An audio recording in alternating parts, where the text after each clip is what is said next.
Wait for it. Wait for it. And we're live. Hey, all you crazy sci-fi and fantasy fans. It's time for your daily dose of shenanigans over here at the Blasters and Blades podcast. Just a couple of nerdy veterans geeking out over our science fiction passions and fantastical fantasies. A place where magic is king, the sky is the limit, and space is the place. We are the podcast that puts the fun in dysfunction. So without further ado, we are going to let our guest, Mr. Herman Hunter, introduce himself to our listeners and viewers. Hey, I'm Herman Hunter. Oh, yeah, and I wrote The Revenant in the Tomb. Okay. That's a very important piece, sir. Yeah. Long walks on the beach, pina coladas in the rain, or dancing in the stars. I don't know. Like, there's got to be long walks along the beach. I like to laugh and eat steak. Oh, you had me at steak, sir. Steak. I also smoke cigars. That's nice. Oh, so Nick, you'll appreciate this. My youngest decided to forget to close the outdoor chest freezer. So I'm like, well, shit. I mean, crap.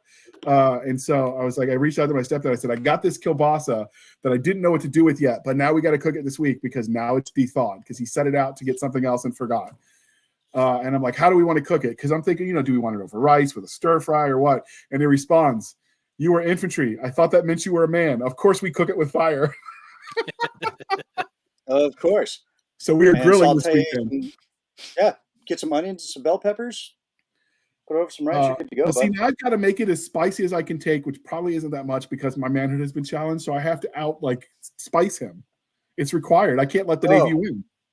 Okay, so you need jalapenos and ghost peppers. Ooh, ghost pepper. Well, that might be too hot. Definitely a habanero. The one they do the one chip challenge with. Yeah. Ooh, I don't know. Now they do it with a Carolina Reaper. I mean, I might surrender the Army's honor for not having to eat one of those. Yeah, it's like super spicy on the scale. So you need jalapeno, habanero, and a couple serrano peppers, and that should give it some kick. Okay. And for the question, normally we got to ask a question for the Spotify side. So it's going to be a little bit delayed, dear listener, if you're not getting the Spotify updates. They locked us out for reasons I still can't figure out. And it's a glitch on their end. We log in and it says, oh, that's the wrong password. So we tell it to reset and then the emails never get sent. I'm going to have to track down somebody in customer service. So we apologize. I promise you, I will get you caught up on all of the episodes once we get there and we'll go. But when we do upload it, you will get to tell us how you like your steak. So that's our question. And we'll give you right, wrong, and undercooked or something. I don't know. Nick will write the options for you. He's the man with the grill. I'm told mine doesn't count because it's electric. It's what do you call it? Gas. There you go.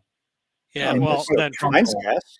Unfortunately, I only have gas, but technically, if I had my druthers, charcoal, salt and pepper, maybe a little bit of garlic. But if you're going to go with and have it medium, no more than medium. If you got to go grill, then you go make an herb butter and bring up some mushrooms, some sautéed mushrooms, and you go that route. So we were actually talking about cooking meats in the pre-show, dear listener, and that's why Herman and Nick had to turn their cameras off. They're a little disheveled. They had to run to their bunk for a little bit. They're back. We're good. But I'm just saying, we were talking steak, all right, people? So question of the day, how do you take your steak? Do you prefer gas or charcoal? Nick always made fun of me for my gas because charcoal's the way. And now I find out he's got gas too. Ooh. Yeah. I got a dual. So okay. That is, you do charcoal. I like to use wood. Okay. I'll wood fire it. The mesquite chips or something else? I use what steak? I don't know what kind of wood it is, but it does have some flavor. And then I'll put the mesquite chips in there too. Right. So the wood is really just to kind of create the charcoal, to get the embers going. Keep that heat pretty steady, and then I'll throw the mesquite. And I got a hickory one that I put on there sometimes. But when I use the gas, because it's quick, it's convenient, I just turn a knob. I don't have to wait like an hour for everything to get kind of settled with the wood or charcoal. So, and that's my issue too. It's like I'm usually doing stuff, and then when my wife wants to, because my wife's a big love steak too, so Yeah. when she wants You to have married her well, steak sir. night, yes, she's also my beta reader, so and she's the one she's the one who tells me whether it's good or not. She's kind of the audience I write for. But Oh my God, I think we're married to the same woman. Mine I does don't that too. know. There's some ethical quandaries there because I'm told that you're not supposed to have family member as your therapist, and I have it on good authority that your beta reader is basically your counselor. They read you're crazy. No, she basically tells me if it's good, it's okay, or if it sucks. Yeah. And or she'll, like, mine will bring up like, okay, this part doesn't make sense. Yeah, that too. Yeah, it's like, can you explain this to me more? And then maybe we change it. I don't know. She probably does the same thing with you. But yeah, and but she's like perfect. She watches Steven Seagal movies and Chuck Norris movies and all that other stuff. So she's my audience. That works then. That works. Okay. And she called The Revenant and the Tomb. She also called The Wizard Stone. So thus far, she's been batting 1,000. So okay. So when you're not grilling steak, what else do you like to grill? We're going to just make the introduction where we talk about steak. And what do you pair your steak with? Beer. Acceptable. What kind of beer you drink? Pretty much any. And no, I don't go for the frickin' actually, I kind of go for the maltier ones. I don't want it too dark because I don't want it to be my meal, and I don't want it to be too light, and definitely not the IPAs. That stuff gives me heartburn and headaches. I'm convinced that nobody likes IPAs. They just say they do because the hipsters. Yeah, well, no, the hipsters do, and my brother-in-law does. I don't. I can't stand them. You can't stand your brother-in-law or the IPAs? No, I like my brother-in-law, or my brother-in-law. I like my brother-in-law. I have no idea why he likes that beer. There's only 2 IPAs that I enjoy that are actually good. One of them is Arrogant Bastard. I don't know if I enjoy it because of the taste or because it just insults you on the back of the bottle. And then what's the other one? Oh, Sculpin from the hell's the name of that bar here? It's a San Diego local. So yeah, well, by me there's a brew pub, and we go there pretty much. Well, we go there like every other weekend, and they make their own beer there. And oh my god! And they and you get in with this this pint club, and you get like a 22-ounce beer, for the price of a normal beer. And so we're like we bought into that club. It was like $50, and it's paid for itself. Matter of fact, I just get the beer and an appetizer, and I don't even eat all the appetizer. Just drink the beer. Nice. Beer. I got to write more books so I have time to go out and do those kinds of things. What I'm really curious about, have you seen the movie The 13th Warrior? Yes. Where they tried the mead? I love the movie. I've always been curious about mead, and then I got it when one of the local wine stores didn't survive COVID, and I bought a bottle of mead, and it tasted just like really dry, like it was almost like I was drinking like a wine. Yeah. And I don't like wine, so I'm like, okay, well maybe mead's not for me. And then I actually one of my beta readers, Ian, was like, no, you don't have the right mead. Mead shouldn't be like that. You can get sweet mead. And then Hillbilly over at Three Ravens has said the same thing. So that's my goal, is to find a good mead, to see if I can do that. Yeah, I mean, a lot of it depends on the stuff you add to it, right? But and also the yeast they use, and if you have any other additions. It's usually the yeast, I think, because I also used to do a little bit of home brewing, but not a lot. But I think it's the yeast that really determines how dry it is or how sweet it is. Okay. So, but I've never done mead myself. So, what about you, Nick? Mead? Years ago. I like bourbons and beers. So that's what I like to eat my steak with, bourbon. Oh. Okay. I enjoy a good bourbon. I am working on expanding my palate. I've accepted that at 40, I don't need to drink it just because it's cheap to get drunk quickly. Instead, I want to actually enjoy the way it tastes. So I want a quest to find the perfect bourbon. I got you. Thank God I'm here. Yep, we got a list, and we thought about like doing the we don't want to call it the drunk cast because it's not the point to get drunk, but maybe like figuring out what bourbon or what drink pairs with the right sci-fi as you can kind of watch, maybe with a cigar too. I don't know.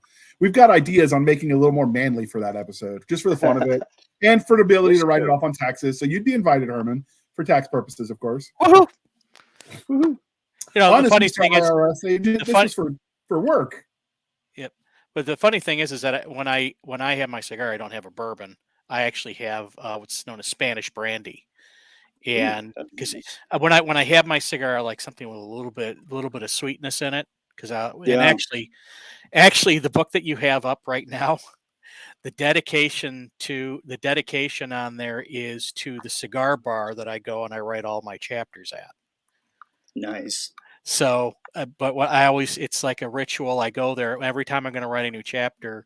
I do it on the weekend and I go there, and I always have my Spanish brandy, and then after that's done, I'll have a caramel latte, and that's my ritual every single time.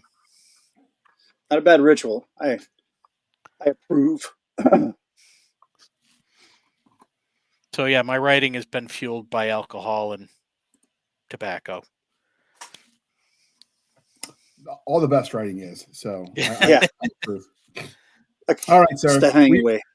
We've the Hemingway approach. Well, no, he's got to cut his wrist open and bleed on the keyboard.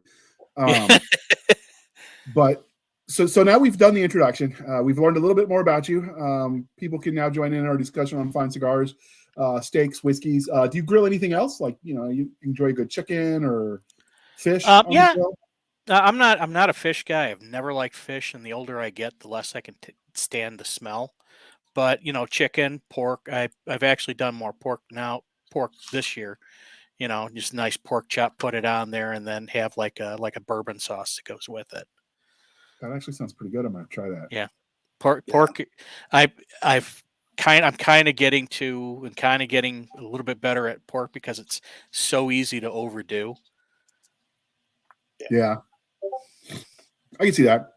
So the next part of the introduction, since we wandered far in the field talking about food, I promise we've all eaten dinner by the time we're recording this. But how we first met, so we were all being held hostage by the Greys, and he helped distract them so Nick and I could get away. Still not quite sure how he escaped or if that's even really him anymore, but hey, we were told not to ask questions, so here he is, and we're going to talk about his books. Mind powers. Telepathy, telekinesis. Yes. I was told not to ask, and Nick's boss said we're not allowed to speak about the area with numbers in it. No, man, I just have the computer running again. That's right. All right, so sir, are you ready for the religion questions? Yes. All right. Star Wars, Star Trek, or Firefly? Firefly. Okay, go on. Oh, go on about Firefly? Yeah, I like Firefly. I always have. I like, even though it's Joss Whedon, I like the dialogue. I like the concept. I mean, the dialogue in that and the characters were just about perfect. The thing is that I love all three of them. I grew up on Star Trek. I was a young kid when Star Wars came out, and I was one of those that went to go see it like 10 times. And then Firefly blew me away. And the funny part is that I actually had picked up Serenity, the movie Serenity, kind of on a whim because I didn't have anything to do that night. That's when you were still renting, stuff from like Blockbuster and stuff. And I'm like, wow, this is a great movie. I wonder if they're going to come out with anything more. So I did a little bit more research on it, found out there was a whole series. And then I went to Costco one day, and there's the whole series there for like $8.88. So I bought the whole thing. Completely blown away. Great concept. How the hell that thing got canceled is well beyond me. Because it was on Fox, where good shows go to die. Too soon. But I mean, I'm an old Star Trek guy. Star Trek, the original, the Next Generation, and after Next Generation, that kind of lost me. Yeah, some of the others. Okay. That's kind of rough. All right, on the fantasy side, because we are polytheistic here at the Blasters and Blades podcast, Game of Thrones, The Wheel of Time, or Chronicles of Narnia? Chronicles of Narnia. I love the old school. I mean, somebody said something along the lines of children's stories are stories that are just sort of read by children or something along those lines. Kids sometimes read children's stories, but it's actually the adults. I love the old school fantasy and the whimsy of it all. And there's basically an uplifting message in all of them to an extent. I've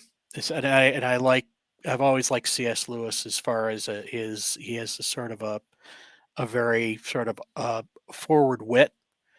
I've listened, or I've tried reading Wheel of Time. He lost me after like the first couple of chapters, and I've listened to George R.R. Martin's the Song of Ice and Fire series, and I mean he writes stuff very well. I actually really like George R.R. Martin's writing style, but I only liked about 4 or 5 characters out of that, and the rest of them I could really care less about. And I think he sort of lost his way the further on he went into the books. Fair. The prologue that he had on the first book was one of the best prologues I ever read. Okay. Wow. Okay. You got a lot to think about. So, dear listener, as you're listening and you're commenting in the thing, be sure to weigh in if you disagree with them. But we want to prove that we're not knuckle dragging troglodytes. So, Star, are you ready for the final? Go ahead. Coffee or tea, and how do you take it? Coffee black. Of course, when I have a cigar. Soul. Yes. I like it so black that the light can't escape it. And if it gets any stronger, it'll actually suck the universe into it. Oof. Okay. And a latte. And well, you did mention you like caramel latte, so I mean. Yeah. Okay. All right. They make it with espresso beans. A little razzle dazzle. Yeah, I mean, who doesn't love a good espresso bean? So, do you prefer a certain type of coffee, like I don't know, Colombian, light roast, dark roast? I kind of prefer the darker roasts, and I had a blend. One time, I used to have a blend of Ethiopian and something else, and it was just like one of the best coffees I ever had. And of course, they got rid of it after I started. Oh, wow. Yeah, of course. Once they get you hooked. Yeah, once they got me hooked, they got rid of it. It's like everything. That's like everything in my life. Once I get to like it, they get rid of it. Sounds about right. That sounds like Fox with the entertainment shows. We like it, so of course they cancel it. Yep, but I have to have decaf because I have some heart issues, and I've been having problems with caffeine lately. I don't know. I might risk it. I don't know if I've met a coffee that good, or I'm willing to risk a heart attack. Man, I had trouble getting that one out. I don't know. I mean, it's either the coffee or the kids will kill you. One of the two. Yeah. I still got one in the house. Coffee ditch the kids. Wait, did I say that out loud? Okay. Yeah. Nick, we'll edit that out in post, I'm sure. Leave the gun. Take the cannolis. Exactly. That's what I was thinking. I take the gun, leave the cannolis. The part about that was an ad-libbed line that wasn't in the original script. If you watch some of the making of, I didn't. I'm still not entirely sure what it's supposed to mean in context. I mean, obviously, like I get to a point what they were going for, but it's just so random. But it's become such a part of our culture. Yeah, because that movie was iconic. I remember sitting there quoting, I forget where it was, but I was quoting a bunch of lines to The Godfather. Person didn't know about anything about The Godfather, and I felt so despondent because they didn't understand any of it. And who wrote that? Was Mario Puzo or something like that? Mario Puzo, I think his name. Yeah, the same guy that wrote Superman in '78. Oh, really? When I learned that factoid, I was like, "What?" The guy that wrote The Godfather wrote Christopher Reeve's Superman. So true justice in the American way. I don't like how you treated my boy. He's from another planet. He's practically a god. I come from the planet Krypton, and I'm gonna make an offer you can't refuse. It's gonna be so good on the day of my daughter's wedding. Okay. So you mentioned that you're a writer, but how did you decide to get into writing? Like that's a leap for most people that they never make. Well, I believe it or not, my first ever writing anything per se is I actually wrote a eulogy for my great uncle and my great aunt. Um, and I very much loved them. And so I wrote, like this eulogy about things that I had done, I knew about them and done with them. And when they got done, it was read by the reverend who presided over the service. When it got done, everybody's mouths were open and they were looking at me like, and I thought I had insulted somebody, and they kept coming up and saying that's one of the best things I've heard, and this, that, and the other. So I'm like, really? And even my wife said, it was very beautiful. So, and I had friends telling me, you really do have a way with words. So I was like, whatever. And then at one point, I started writing articles in software because I write software for a living. I started writing articles on programming, and I had gotten a couple of them published. One of them was for a major magazine at that time, and that prompted them to come back and they asked me to do a book for them. So I said, sure. So I did this obscure book, and it took me about a year to write. And they told me they had budgeted for only 250 pages, and it ended up being 420. And but it got published, and I got kind of a nice what's the word I'm looking for? A nice advance, and I never saw a dime of royalties because it was too obscure, and it, it, it, if you're gonna publish like in software, you really need to kind of like go with the hottest trends, and I wasn't doing that. And then I decided, I wanted to write something else, but I didn't want to be in software. I didn't want to write software because you have to that stuff changes all the time.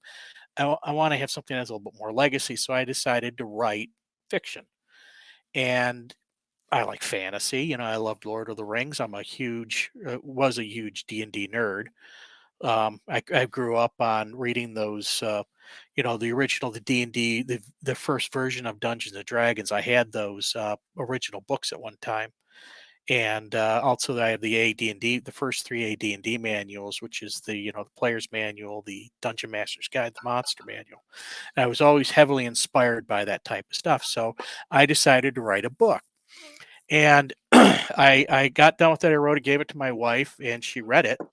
And she came back. She goes, it's very nice, which was code word for it sucks. But she was at that time she was too, I think probably a little bit too hesitant to tell me that it wasn't that good. So undaunted, I tried to get it published, and after about 80 rejections, I kind of gave up writing fiction for a while, for about 20 years. The thing is that while my writing wasn't good, the story that I had come up with, the kernel of it, I thought was pretty solid.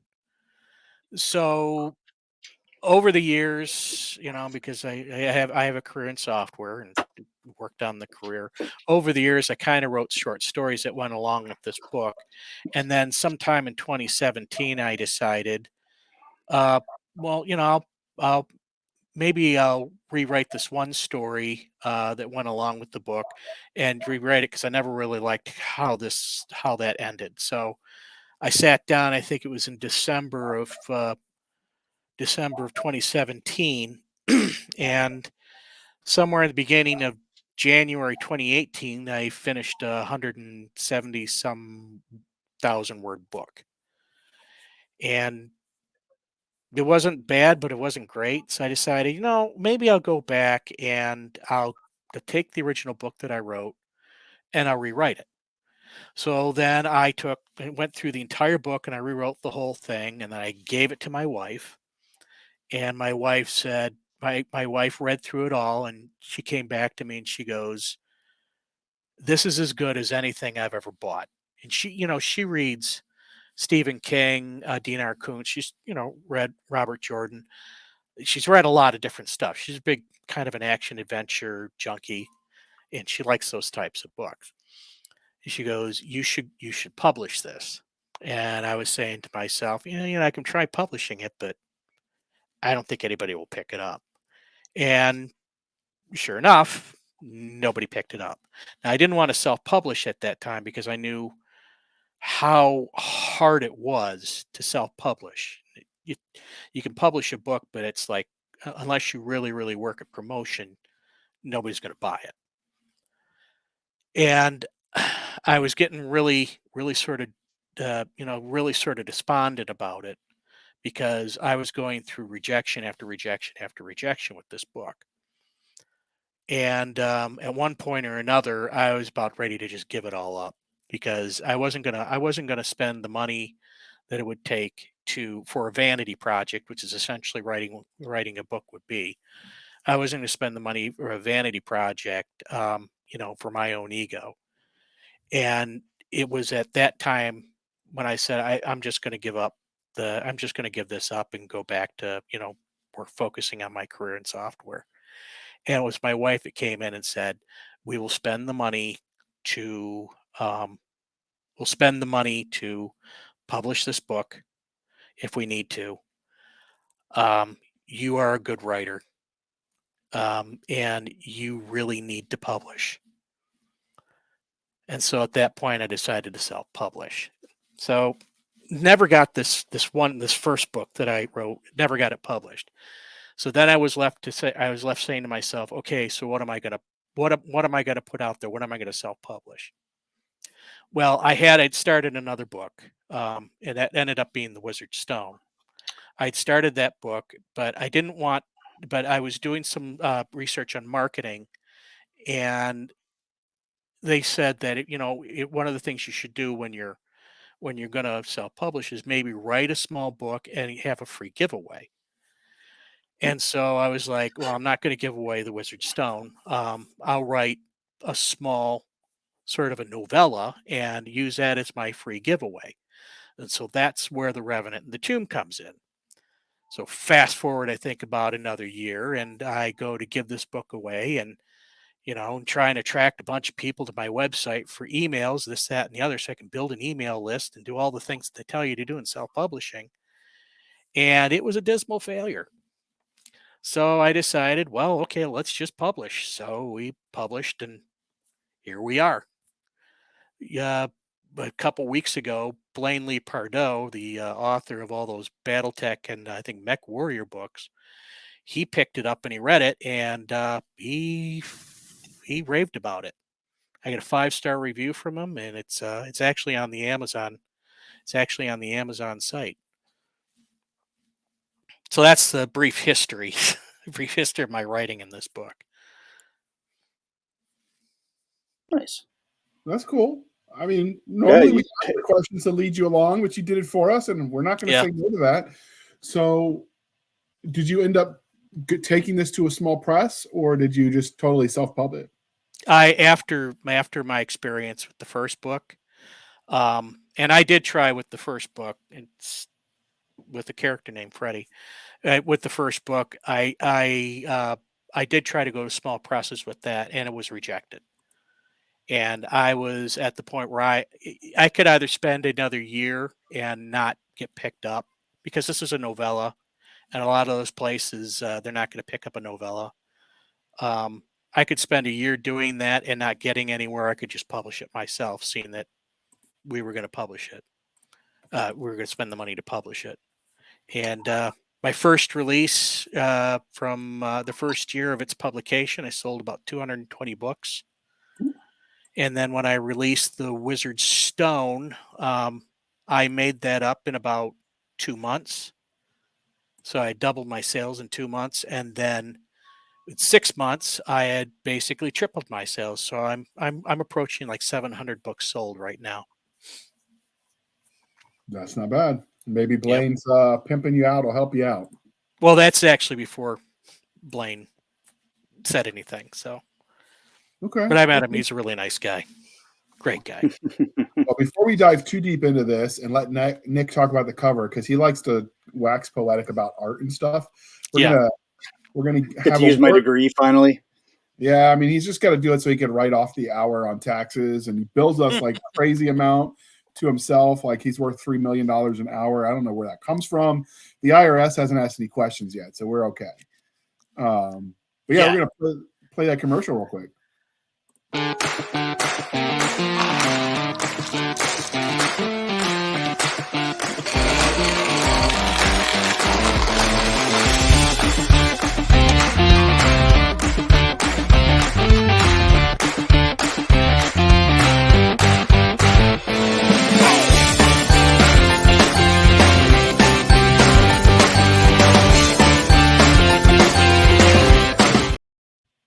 All right, so the commercial that Stabby put together for us, if you're listening, is all visuals of the various coffee brand coffee. They are an affiliate sponsor. If you buy with them with the link in the show notes for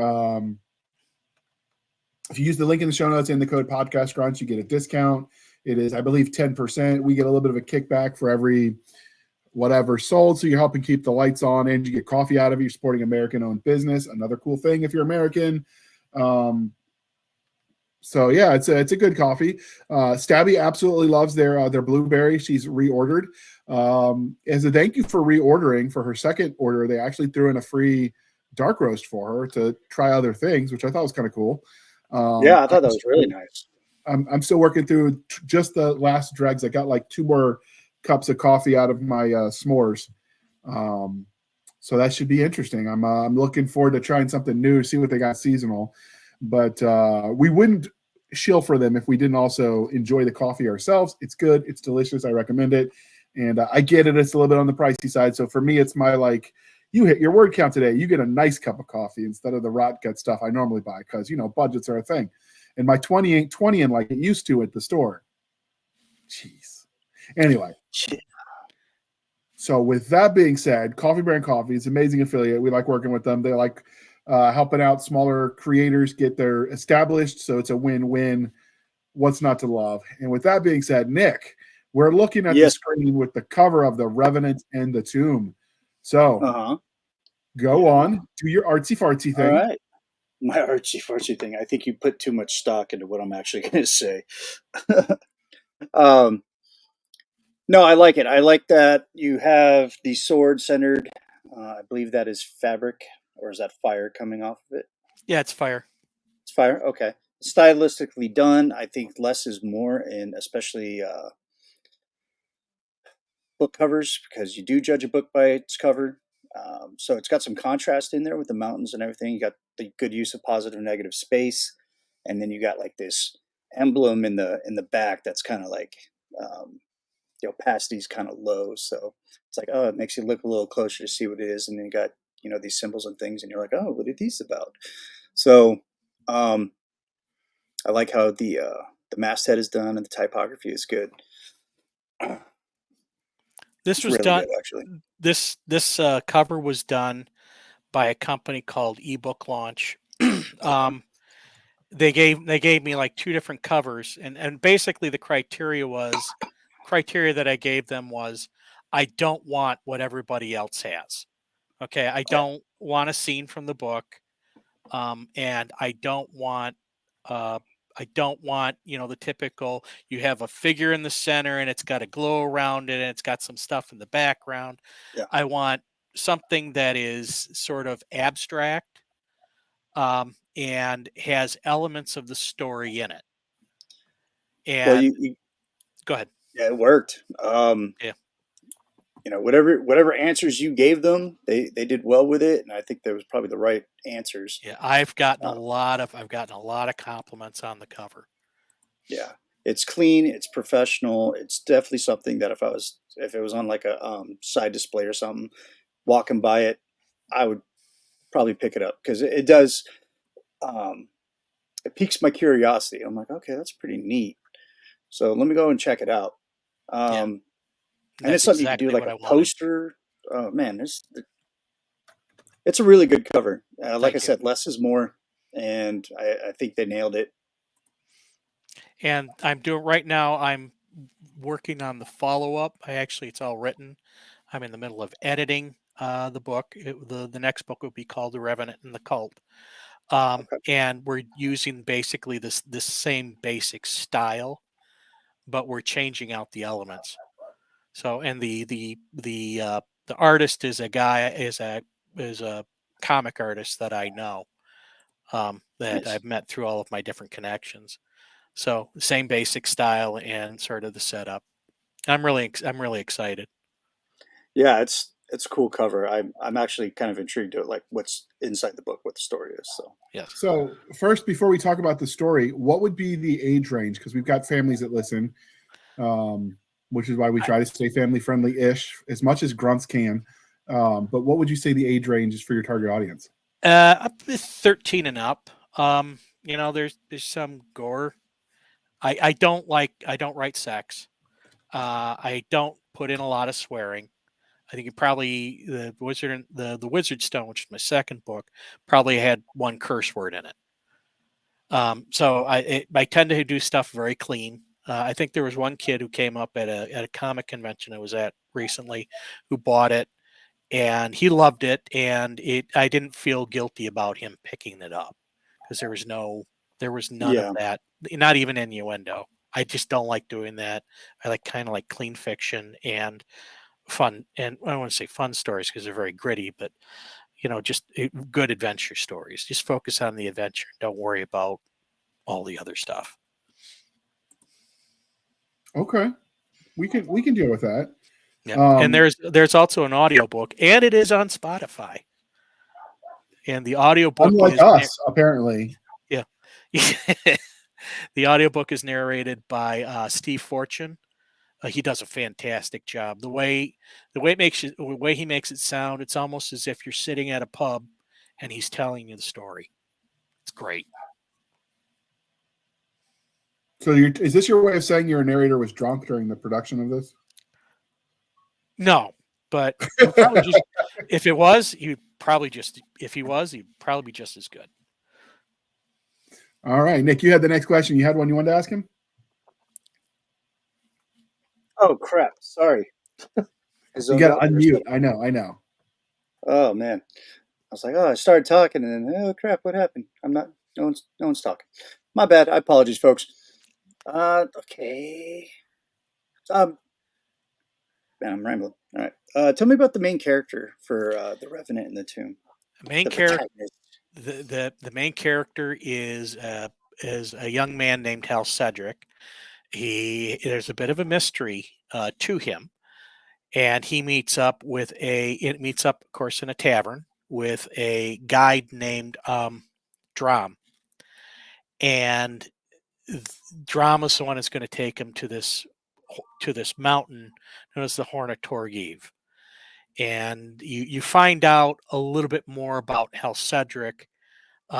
It's some character's name, Hal Cedric, as you go along. The thing is that The Revenant in the Tomb was my second attempt at this book.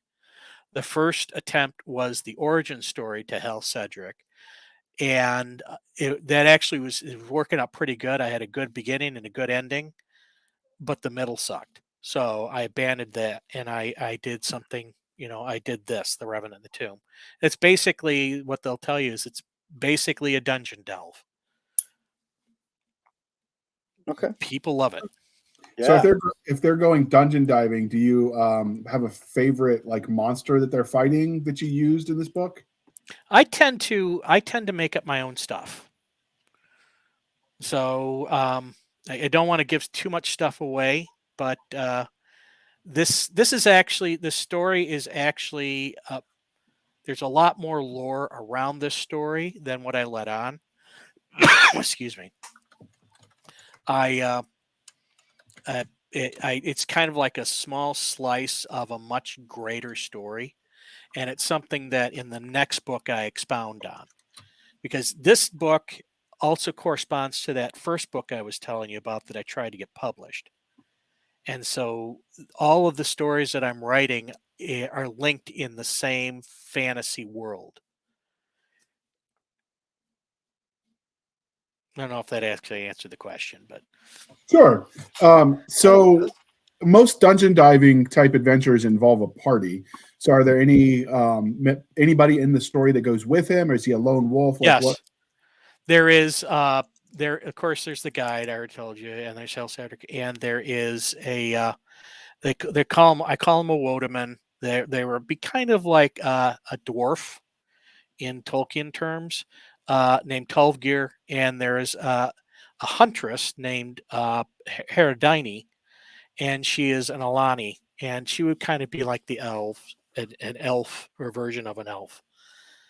And they're very different characters, and it doesn't fall on the same type of lore that Tolkien or D&D does, where there's enmity between dwarves and elves. And then they meet up with Yerk, which are sort of like by orcs, but different. You'll find out why. And all of the, and the creatures and the antagonist, they're all part of a kind of a theme that I have that I created with the first book that I wrote that I never published, and this simply taps into a little bit on that. And it also signals, it also leaves a hint for something that's going to happen in this final book, and also in the next book too. Okay. So do you see this being a trilogy? Do you see this being a long running series? Like, where do you envision it going? Originally, it was supposed to be one and done, and I've said that before.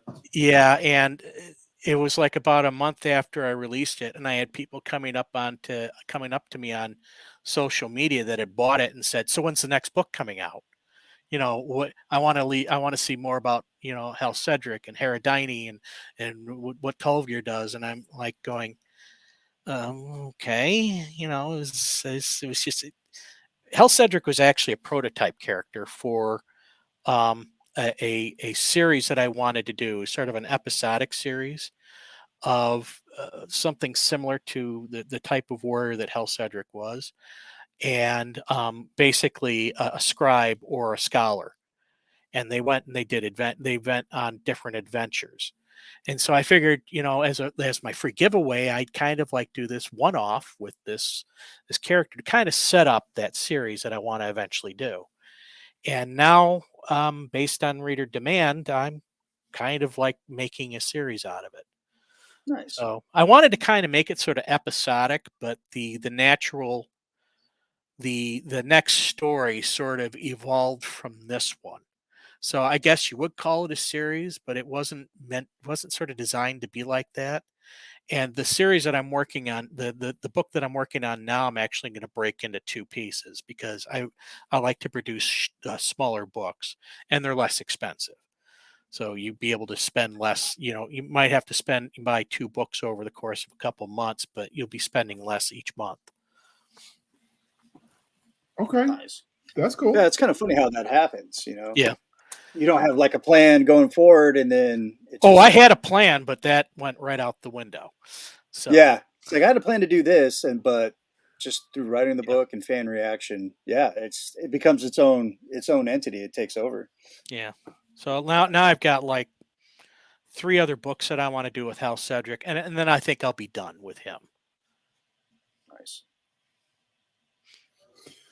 Okay, so do you think after you're done with him, you're going to go into the other series you wanted to write, or have you been called other directions? Are you definitely staying in the world?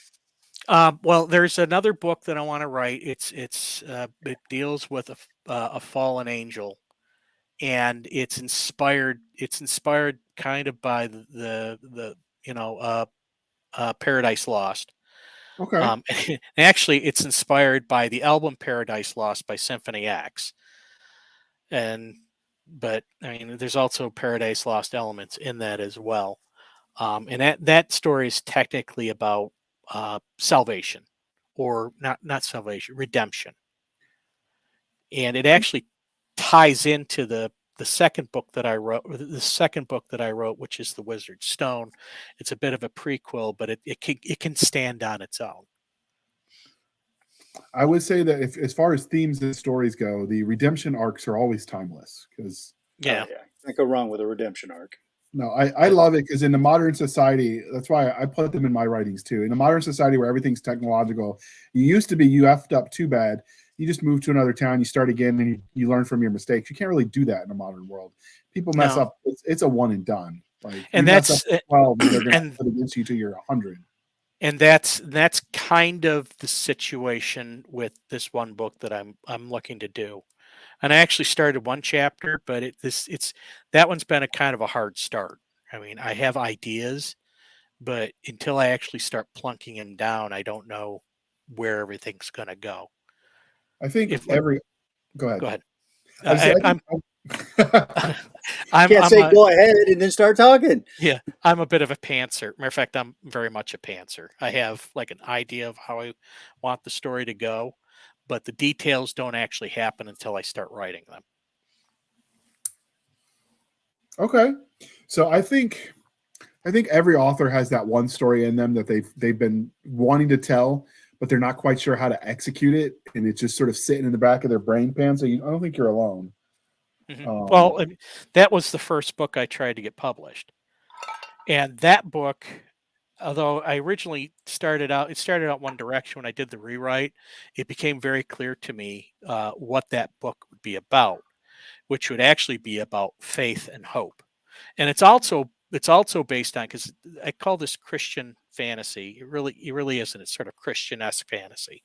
It's very Christian compatible, but the first book actually was inspired by a line from Revelation in the Bible. Go on. Which I can't tell you because I think it would give it away. So I have to be very tight-lipped about that. But the way I present it, it ends up being very complex. So I want to kind of keep that till later. Tuck that away and keep it my little secret for right now. But go ahead. You mentioned religious themes. Can someone who is not Christian read this and be like, "Oh, this is just a good story"? Yeah. Matter of fact, I like dealing with themes and with beliefs and themes, and I like drawing from my religious beliefs. But the one thing I don't want to do is, number one, I don't want to ruin the story, and number two, I don't want to preach, and it's just I'm not there. I'm not a preacher. I'm not there to preach. I'm there to entertain, and that's your first goal of any writer. But if I can weave it in and give you something to think about after the book is closed, then all the more power to it. And really, some of these, like these moral questions, these are the things that really underpin a lot of very profound fiction. I mean, Lord of the Rings, and like I said, Chronicles of Narnia. All of these have a lot of moral underpinnings, but they don't like beat you over the head with stuff. And I got atheists that have read my book and loved it. And they agree, it doesn't, it gives you something to think about, but it doesn't beat you over the head. And that's kind of what I try and do. Okay. Do you explore religion in the context of not necessarily just Christianity, but from the character's point of view in their religion, or is it more just thematic? Yeah, I mean, all of my characters thus far have been, all of my main characters have thus been either very religious or have a strong sort of religious background. And Hal Cedric, especially because he's kind of like, sort of like, I wouldn't call him a paladin, but he's along those lines. And so, of course, he's going to have a very narrow religious view. And I expound more on that in the second book, the Revenant and the Cult. So in the background of this art, you have like what looks to be almost like Celtic runes or Viking runes. I'm not an expert, so I'll zoom in for the listeners. or for the viewers, but what is the Yeah. story of these symbols? Well, this originally that the symbols, I use those as a symbols on as a seal on a tomb. The original symbols, the original artwork there had those. They had that inner circle of symbols, which I thought was kind of cool. And it's sort of occulty looking. But the exterior symbols were Viking runes, and it's like I had them change that, and we used I forget what the language was, but I found like sort of a Middle Eastern language, and we changed those runes on the outside to give it more of a unique feel. But I've actually, with this next book, I've created I wouldn't say a language, but I've created an alphabet for another language which is mentioned in this book. But I needed to go in and kind of write it down for the artist because I might be using it for the cover of book 2. Nice. I'm talking with a lot of I'm being very vague about a lot of things because I don't like giving away spoilers. But Yeah, no language, spoilers. yeah, language does have it does play a large part in the books. Hal Cedric, the character, is not giving really away anything, but he wears like a surcoat over when he goes into battle. He wears a surcoat and it's white with gold lettering, and it's a holy script written on his chest, but nobody knows what it says. And it was given to him by a prophet, and that prophet, that language means something, but nobody really knows what it is. And he discovers stuff written in a language that they're still trying to figure out come the next book. And there are runes actually in the blade of the sword, and the purpose of those actually is highlighted in these upcoming books. All right, so before Nick asks his question, because he has a classic he likes asking people, we stole this one from him, but I'm going to jump in front of him real quick and ask you, since you mentioned they go essentially tomb crawling, did you sketch out the tomb, the floor plans that you're using that maybe readers that wanted to turn this into a role-playing game one-off could use? No, actually, it was all in my head. The tomb isn't that extensive. Okay. When you were are co-writing with James Ward, you learned to start thinking in terms of how could I turn this into a game as well? Because that's just how his brain works, and he's corrupted me. All right, Nick, ask your question, sir. Sir, would you live in this world that you created? Oh yeah. Yeah. What's how much plot armor do you need? What draws you into that? Well, other than the fact that you're the author, what would draw you into wanting to live in this world? Is it the air of adventure? Some of the details to some of the various regions. Yeah, I would live there. Especially when you get into the lands of the Alani. If I could go live there, because it's kind of like heaven on earth. So things like that. Good. But I'm after a while you get sick and tired of writing software, and having lands of adventure and all this. It sounds a lot better sometimes. Yeah, absolutely. In that world, do they have ribeye steaks? Yes. Okay, cool. I'll take 2. Okay, so does this world have magic in it? Yes. And the Wizard Stone sort of highlights it. And the thing about magic, that when I write about magic, I don't like to give away too many details. I sort of like to hint at things. But magic is sort of something that is bestowed from on high, and only certain people can use it. Which then bids the question: if let's say the main deity bestows magic on somebody, how is it that the enemies of that deity have magic? So that's something I'm waiting to write about in a separate book. But the second book, The Wizard Stone, actually deals more with magic. I would think with a title like Wizard, that would require some sort of magic. Yeah. And elements of that were actually based off of the movie Dragon Slayer. I love that movie. Classic movie. I love Oh, it. that is a great movie. I love that. You know, if you're So into the classic movies, we've been doing retro reviews. We've done 2 sci-fi. I think we're due for a retro fantasy review, Nick, and maybe we'll have to have I him think you're back on. absolutely right, sir. I don't think As we've a matter- gotten into that kind of stuff. Yeah, as a matter of fact, speaking of retro, a lot of my writing kind of harkens back to the old style of like pulp and the Robert E. Howard and Tolkien and all of that. I deal with I like using very flowery language, and it's really been a hit. People have really been attracted to that. Okay. That is good to know. When we wrap this show up, we'll get you right before we wrap it off when we're off air, and we'll have to start brainstorming some classic fantasy fantasy movies we can review. Speaking of, dear listener, if you've got any classic movies you want us to do for our retro reviews, reach out. We're always looking for ideas.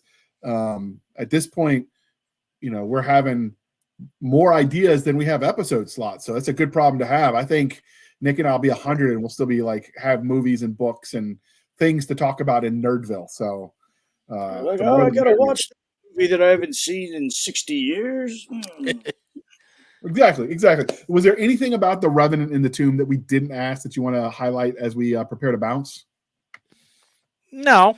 Buy my book. Yeah. Where can you buy it? You can buy it everywhere. So you're wide?